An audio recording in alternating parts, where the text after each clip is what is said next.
Laboratório de Questões, aula número 2 do INSS com a banca Sebrasp.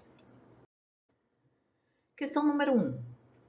No que diz respeito à segurança, se o usuário deseja impedir que pessoas não autorizadas usem o seu computador, ele deve fazer o quê? A. Fazer periodicamente o backup de arquivos armazenados, usar criptografia para enviar mensagens, conferir se arquivos recebidos estão infectados por vírus, bloquear a máquina para que o acesso a ela seja feito por meio de nome de usuário e senha pessoal, compartilhar senhas apenas com pessoas confiáveis. Bom, isso é uma questão de segurança, né? Não é o formato que vem o INSS, mas é uma questão da Sebrasp e é o que diz respeito à segurança. O usuário, quando eu não quero que ele utilize o meu computador, outras pessoas utilizem o computador que eu estou usando, o que eu preciso fazer? Eu preciso, o que está na letra D, bloquear a máquina para que o acesso a ela seja feito por meio somente do nome de usuário e senha pessoal.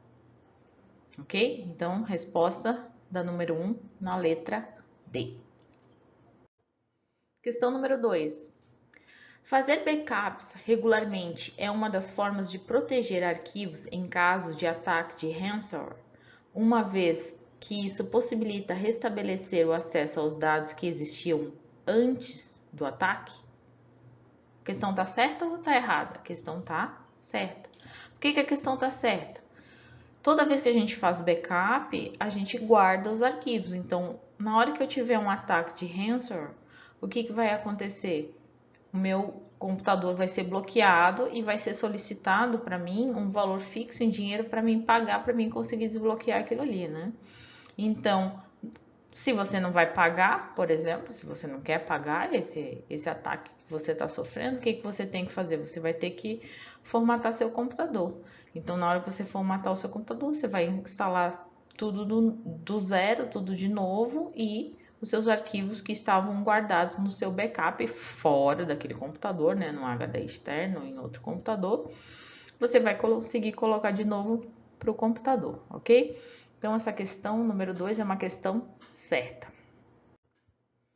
Questão número 3. Um software malicioso tem a capacidade de infectar o computador e executar nele ações que prejudiquem seu funcionamento, como apagar arquivos pessoais ou instalar outros tipos de vírus? Questão está certa ou questão está errada? Questão está certa.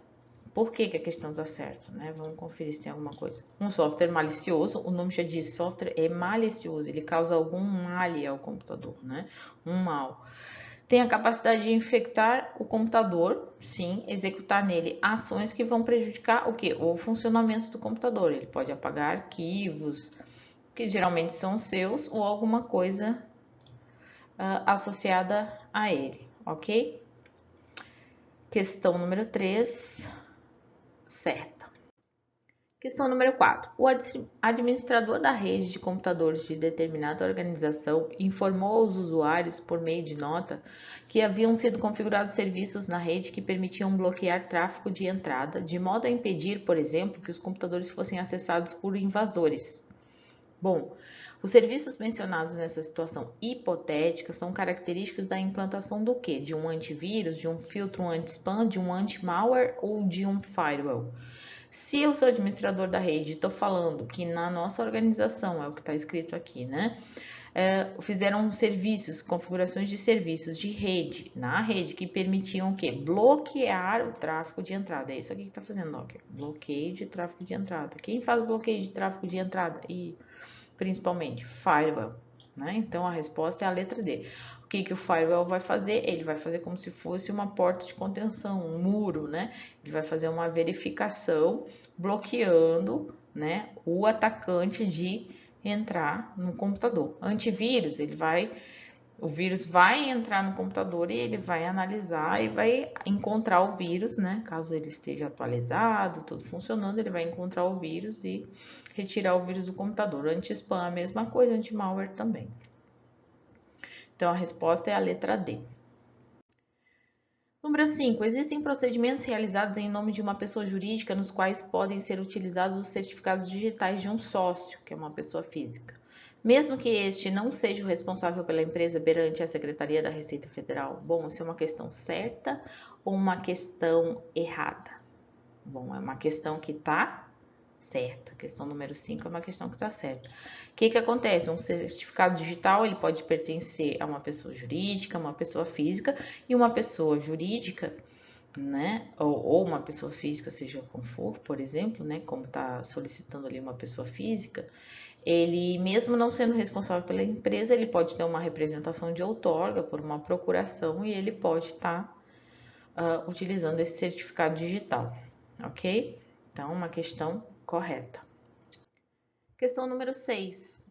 O backup pode ser utilizado tanto para criar cópias de segurança de arquivos, quanto para arquivar documentos que não são necessários no dia a dia do usuário. Questão certa ou questão errada? É uma questão que está certa. Bom, o que é um backup? Um backup serve para você guardar, né, os seus arquivos, ou seja, caso você sofra algum ataque, caso o seu computador queime, aconteça alguma coisa, você tem aqueles arquivos guardados numa cópia de segurança. Existe uma diferença entre backup e arquivamento de documentos, né? Mas nesse sentido que ele está sendo utilizado, ele pode ser utilizado para a mesma coisa, ou seja, você está arquivando alguns documentos que você não está usando no seu dia a dia, você está guardando. Então, fotos antigas, documentos, por exemplo, que você não está acessando, você pode estar fazendo o quê? Está guardando dentro de um HD externo que não está sofrendo nenhum ataque, porque não está ligado à internet, por exemplo, e com isso faz com que os seus documentos, né, os seus arquivos ficam íntegros para quando você necessitar. Ok? Então, um backup ele pode ser utilizado tanto para fazer uma cópia de segurança, ou seja, quanto para arquivar aqueles documentos que você tem, seja ele qualquer arquivo, ok? Então, a questão número 6 é uma questão certa. Questão número 7. Considerando-se os algoritmos de criptografia tradicionais, RSA, por exemplo, tem-se a garantia que é impossível determinar a chave privada a partir do conhecimento da chave pública. Quando você pensa assim, existem dois tipos de algoritmos, né, de criptografia tradicional, por exemplo, assim, então você tem a chave pública e a chave privada, né? Então, eu vou ter dois tipos de algoritmos específicos que a gente pode estar trabalhando. Simétricos e assimétricos. Esse é um algoritmo assimétrico, que está perguntando ali se é impossível determinar a chave privada a partir do conhecimento da chave pública. Então, quando eu tenho uma chave pública, eu tenho um par de chaves, por isso que ele é assimétrico. Eu tenho uma chave que ela é privada e uma pública junto, ok? Só que essa questão ela tá errada. Por que ela tá errada? Porque aqui no meio da frase tem um impossível. É impossível determinar a chave privada a partir da chave pública. Então, vai levar alguns anos, você tem que ter um grande acervo computacional para conseguir fazer isso, mas a gente não diz que é impossível fazer, tá? A parte de criptografia, ela é bastante segura, porém a gente não pode dizer que uma coisa é impossível de ser realizada, ok? Então se faz muito isso, né? Tenta se conhecer, tá? Ao decifrar a chave privada da pessoa a partir da chave pública. Isso é uma coisa que os atacantes fazem, tá? Então essa questão número 7, ela tá errada. Questão número 8. Ainda que um spyware já tenha sido instalado e esteja ativo em um computador, o uso do firewall é uma medida de detecção da presença desse malware. Tá? Então, eu já tenho um spyware no meu sistema e o que vai acontecer? Vai estar certo ou vai estar errado? Vai estar certo, porque o que o firewall vai estar fazendo? Ele vai ativar um sistema que vai me dizer que vai me proteger de acesso não autorizado, ok? Então, ele vai estar fazendo o quê? Monitorando o meu sistema e enviando informações para a rede, tá? Então, essa é uma questão que está certa. Questão número 9. Um programa malicioso do tipo worm não pode ser considerado um vírus? Uma vez que os worms não se replicam automaticamente. Essa questão tem duas partes, né? Ela tá certa ou ela tá errada.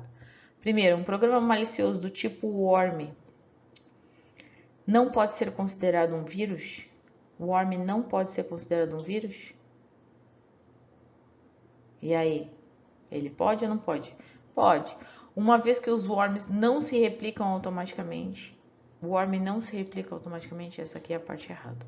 Então, o worm, ele se replica automaticamente. Então, por isso que essa é uma questão errada, tá?